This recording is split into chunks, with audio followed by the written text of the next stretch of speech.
সকলোকে স্বাগতম জনাইছোঁ ভূপতি ব্লগলৈ। মই ভূপতি। আজি মই উপস্থিত আছোঁ আমাৰ গাঁৱৰ প্ৰসিদ্ধ মন্দিৰ শ্ৰী শ্ৰী মাঠাকৰণী মন্দিৰৰ প্ৰাংগণত। আজি আমি এই ভিডিঅ'টোত প্ৰকৃতিৰ বিষয়ে আলোচনা কৰিবলৈ ওলাইছোঁ। ভিডিঅ'টো সকলোকে চাই থাকিব। 25 তাৰিখে আমাৰ গাঁৱত এটা প্ৰচণ্ড ধুমুহা বতাহ আহিছিলে, গতিকে নামনি অসমত।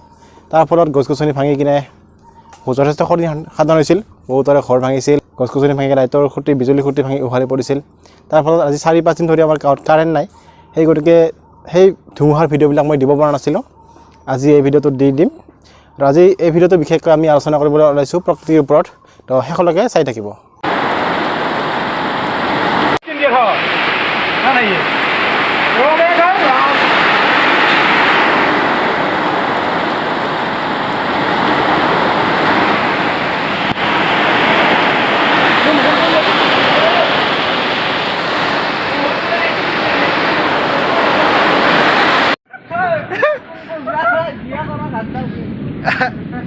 আমার নারিকল লাভ আছে নাই কই না আমফানে সব শেষ করে দিলে।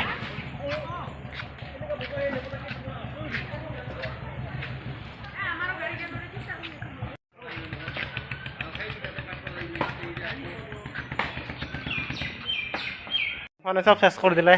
এই চোতালত আমানি দিছে, চোতালত এয়া বাড়ির পৰা আমি এর চোতালত আহি পড়ছে তামোল অলপতে গাড়ীখন নাভাঙিল। ক'ত আহি দিছে তামোলডাল।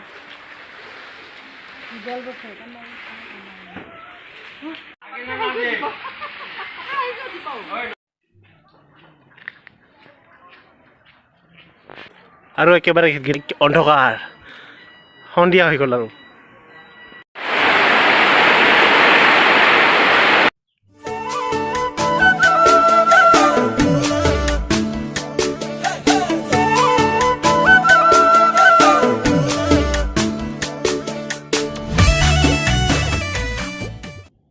প্ৰকৃতিৰ পৰা যি মানসিক শান্তি পোৱা যায়, সেই শান্তি হয়তো আন কোনো বস্তুৰ পৰা পোৱা নাযায়। পৃথিৱীৰ আধুনিকতাৰ ফলত যি ধৰণে প্ৰকৃতি অনিষ্ট সাধন হৈ আছে, ক্ষতি হৈ আছে, সেই অত্যাচাৰৰ বাবে প্ৰকৃতি বহুভাৱে বিধ্বংস হৈছে। আৰু তাৰ ফলত এই ধুমুহা, বানপানী আদি প্ৰাকৃতিক দুৰ্যোগৰ সৃষ্টি হয়। আৰু বৰ্তমান গোটেই বিশ্বজুৰি কি চলি আছে, কৰোণা মহামাৰী।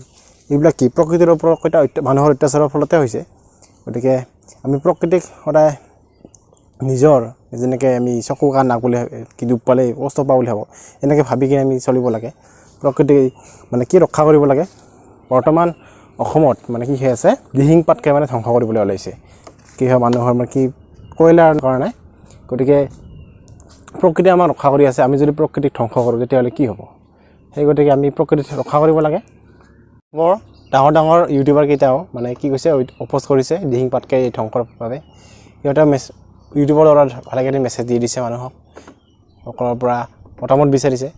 গতিকে আমি সকলোৱে একগোট হৈ এই পৃথিৱীৰ যিটো ধ্বংস, প্ৰকৃতিৰ ধ্বংস কাৰ্য, এইটো আমি বন্ধ কৰিব লাগে। পাৰিলে সকলোৱে গছ গছনি ৰোপণ কৰিব লাগে। এয়াই আৰু মানুহে প্ৰকৃতিৰ ওপৰত যিদৰে অত্যাচাৰ কৰে, প্ৰকৃতিও মানুহক একে শিক্ষা দিয়ে। এই ধুমুহা বতাহ, বৰ্তমান কৰোণা চলি আছে।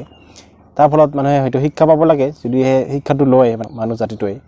গতিকে আমি প্ৰকৃতিক মানে কি নিজৰ অংগ, দেশৰ অংগ হিচাপে ভাবি কিনে আমি ব্যৱহাৰ কৰিব লাগে। গতিকে বন্ধুসকল, আজিৰ ভিডিঅ'টো এইখিনিয়ে। ভিডিঅ'টো চাই কেনেকৈ লাগিল জনাব। যদি ভাল লাগিছে লাইক কৰিব, শ্বেয়াৰ কৰিব, আৰু চেনেলটো যদি এতিয়ালৈকে ছাবস্ক্ৰাইব কৰা নাই প্লিজ ছাবস্ক্ৰাইব কৰি ল'ব, আৰু কাষত থকা বেল আইকনটো দবাই দিবলৈ নাপাহৰিব। ধন্যবাদ।